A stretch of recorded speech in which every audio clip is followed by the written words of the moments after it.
So we have here the 7Artisans 60mm 2.8 macro lens. Let's see what it looks like.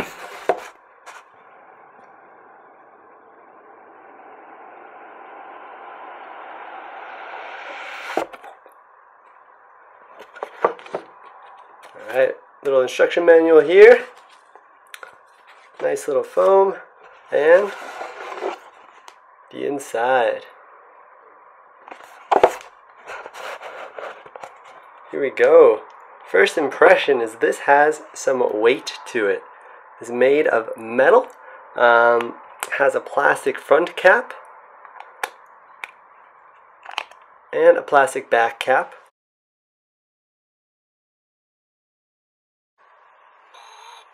Ooh, you guys hear that? Perhaps a little grinding when you zoom. Has a long zoom here. This would be for a close 1-to-1 macro focus.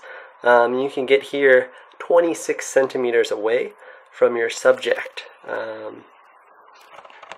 Yeah, so first impression, build looks good. Perhaps I have a copy that has a little grinding of the gear there, but we'll see if that matters. So if you follow me, we're going to go outside. I set up some live macro shots that we can do. I'm going to hook them right into my computer and we're going to look at them together in real time. Stay tuned.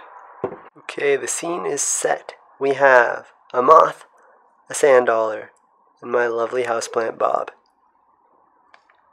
So this is not with the macro lens, this is with the 18-55 Fuji taking the film. I just want to give you guys a little more look at the items before I take the macro shots. So that is the moth. We'll move over. There is the sand dollar.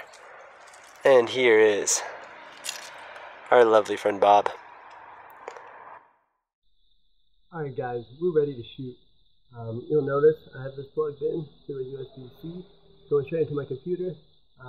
It's tethered, pretty cool. It's a free program called Fujifilm XH1. If you want to know how to set that up with Lightroom, you can go ahead and click there. So I'm going to take some photos, and then we're going to go ahead and look at them. This is taking some really cool shots, and I'm looking forward to seeing them. We get a couple of this plant, and then we're going to go check it out.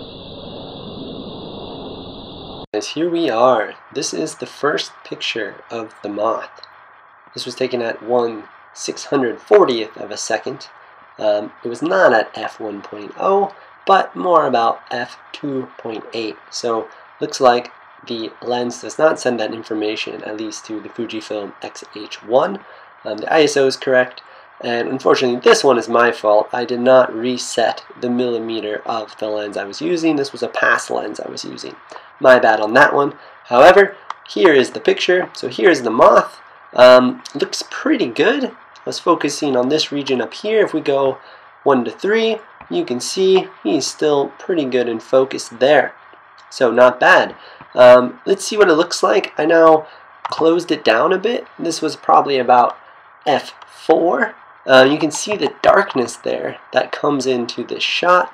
I was more looking at the darkness and not the focus, so I did not focus on the same region actually. I'm more focused here now, but again, this is more about the darkness, so you can see that drop in light. Then I close it down to f8 and you can see that darkness comes even more. So these are all right out of the camera. You can see that the light really goes down, even probably more so than I would expect. However, you can compensate for that. I'm still shooting 1/640th at ISO 250, so I had a lot of playroom there.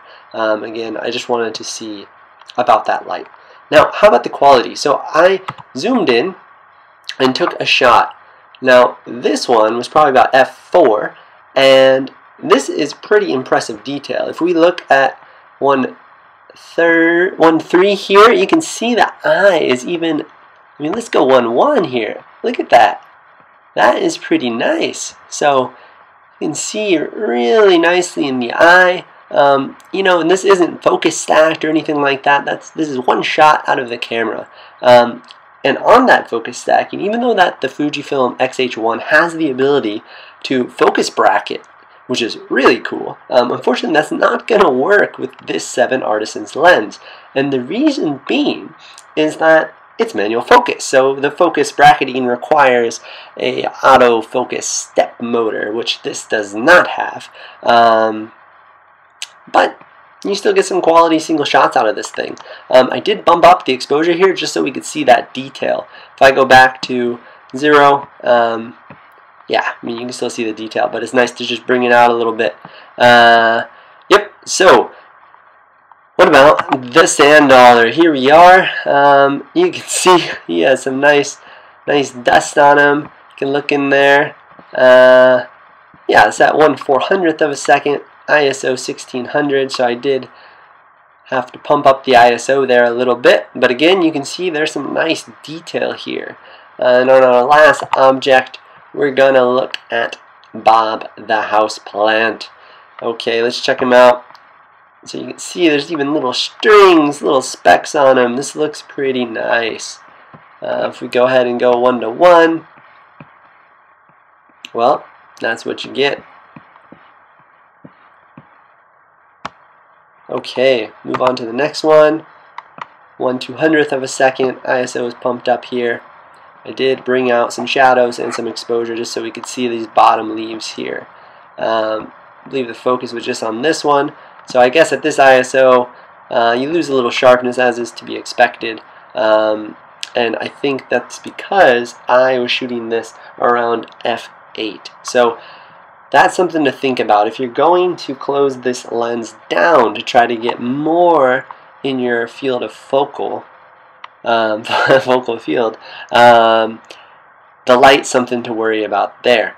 So I would recommend maybe shooting around f5.6, as was in this moth. I still was able to shoot at ISO 250 and bringing out the exposure. Of course, I wouldn't need to do that. I could, but whatever. I could play with some combination that would really make this look good. So I would stay around there.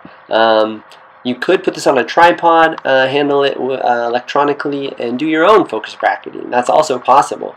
So yeah, anything's really possible there. Okay, and let's go to the last picture here. This was a pine cone that was in that potted plant. You can see here some nice sharp outlines. If we zoom in a little bit, yeah, 1/40th of a second is to be expected. This is probably my fault, a little handshake here. So know your limits. Again, I would say that this was the best representation. We were shooting at 1/500th, ISO 250, and you can see that's a pretty sharp shot. So there you have it. This is my real world, hands-on, quick kind of run and gun review of the 7Artisans 60mm macro lens for the Fuji X mount. I hope you enjoyed. If you did, give me a thumbs up. If you didn't, give me 2 thumbs down. Subscribe. I got a lot of videos coming out, guys. And yeah, looking forward to hearing what you guys think in the comments, and see you next time.